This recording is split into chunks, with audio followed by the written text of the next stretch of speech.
And that kind of segues into Car 54. Where are you? What's the story there? I went to see, someone recommended me. I went in to meet the casting director, and he called the director over, and he said, he's a guy who was a cop. Very briefly, he said, let me talk to him. He spoke to me and he said, well, what are you doing right now? I said, well, I'm working clubs as a comic. And he said, you have experience as a cop? I said, well, very, very short. And he said, how would you like to do a series called Car 54, Where Are You? It's a series about cops, or the worst cops you can possibly imagine. It's a comedy. Would you be interested? I said, doing what? He said, become one of the comedy cops. And I went, am I getting paid for that? And he said, yes. And that's how it happened. We shot in the Bronx, so I didn't have too far to travel. By subway, boom, going up to the studio. And suddenly we were the hit on television. One of the top shows was Car 54, Where Are You? And here I was with this hit show, still living in Harlem. And wow, I could move out now. And that's how it happened. It happened that quickly. It were years before it happened, but for me, my God, it was just amazing going to meeting all these amazing people. Fred Gwynn, Joey Ross, guys with all this amazing experience. Al Lewis, who played my partner on the show. I was in awe, learning as I went along. And because of Car 54, I started taking acting lessons. And someone said, don't. No, stay as you are. It's what's keeping you going right now. They don't fix something that isn't broken. It's yes, and that had taken a couple of acting lessons, and it was okay, but it did nothing to help the characters I was playing.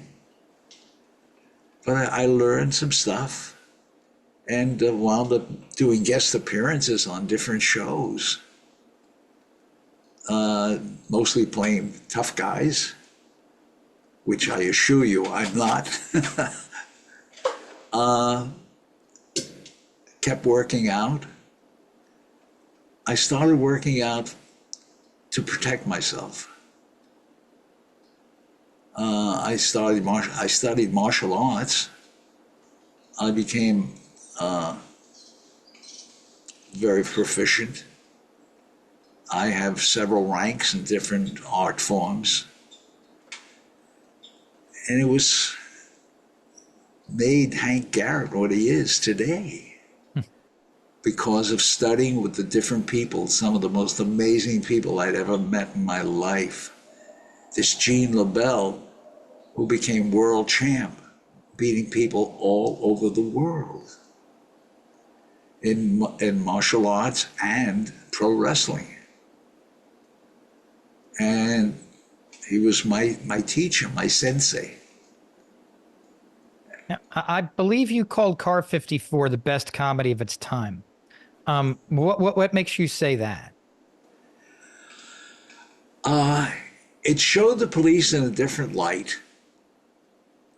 Very human, some too human, to the point of being called stupid, and working with some of the best actors. Paul Reid, who played the captain, who had done so many Broadway shows. He took me under his wing. He said, listen, when you do this, do this, and then instead of looking into the camera, don't look directly into the camera at all. Above, below, to the side. And having worked with these amazing people, wow, what an Joe Ross, Fred Gwynn, you mentioned earlier. See, Joey Ross was a comic. The Captain, Paul Reid, did so many Broadway shows, great singing voice, and I watched him all the time, and I learned just by watching. So, and here I am, the last survivor of Car 54. And I do autograph shows around the country, and we have a book out now. Yeah, tell me about the book. Oh, it's all about my life, all the experiences, the comedy experiences. And now Netflix has the book, and we're hoping they either turn it into a movie or a series. So a dear friend of mine, submitted the book, and he said if they didn't like it, you would have had that book back to you in a few days.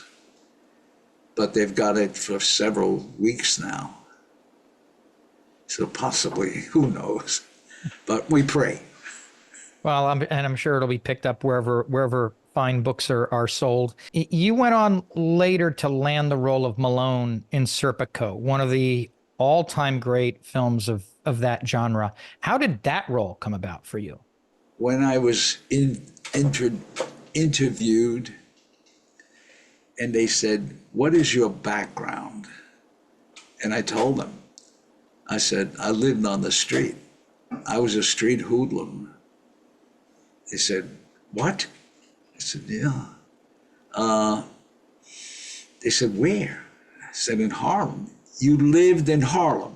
I said, yeah. Where? On 111th between Park and Lexington.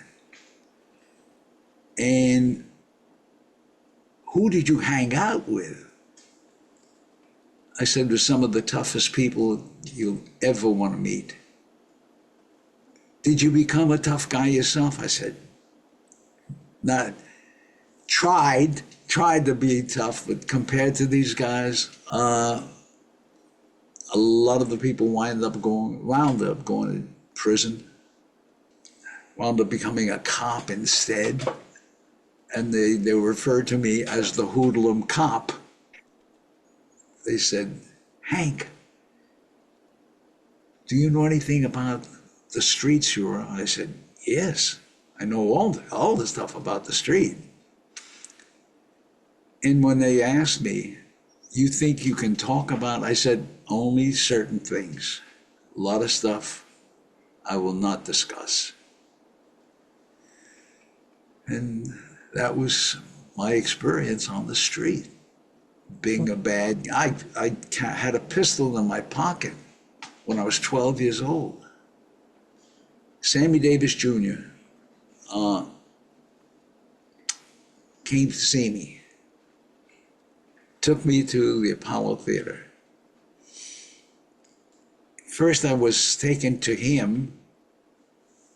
There was a gentleman who was my mother's customer, used to buy fruits and vegetables for my mother. And my mother's crying to him about the fact that I was always on the street and in trouble. He came to see me. And he said, the first thing he did, he said, and he slapped a cigarette out of my mouth. And I was going to throw a punch at him. Who are you? And his bodyguards stepped forward, and I went, okay, all right, okay. He said, I'm taking you out tonight. So I thought, he says, your mother wants me to take you out. You tell somebody in Harlem I'm taking you out, it means that I'm going to knock you off. You think you're not coming back? Yes, and I said, my mother put a hit on me. He said, no, stupid, I'm taking you out. I'm taking you to the Apollo Theater. went to see Sammy Davis Jr. at the Apollo Theater. Next thing I know,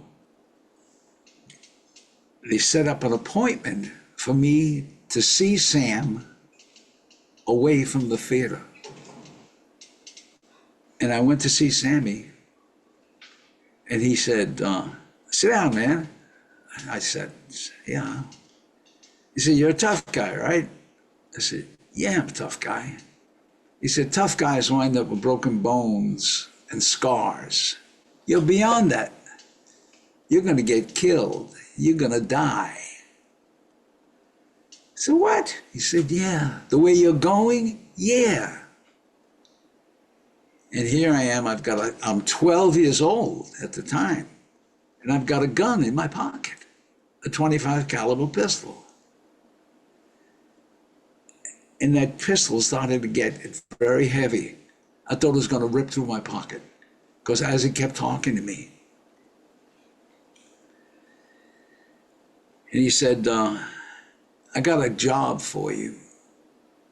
It's going to be a gig, a job.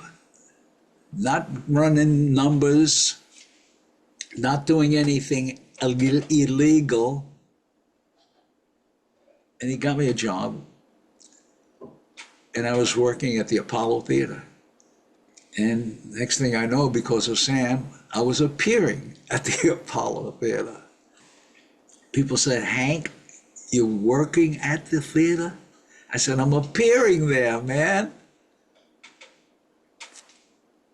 And that's how it opened up for me. I did well. Next thing I know, I'm working clubs around the neighborhood in the Bronx and Staten Island and Brooklyn.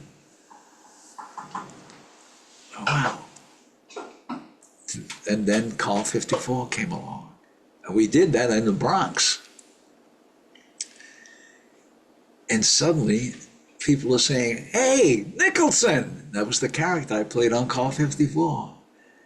People recognizing Nicholson. Wow.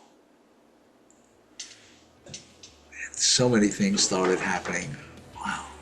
And, I'm going to start tearing up anyway now.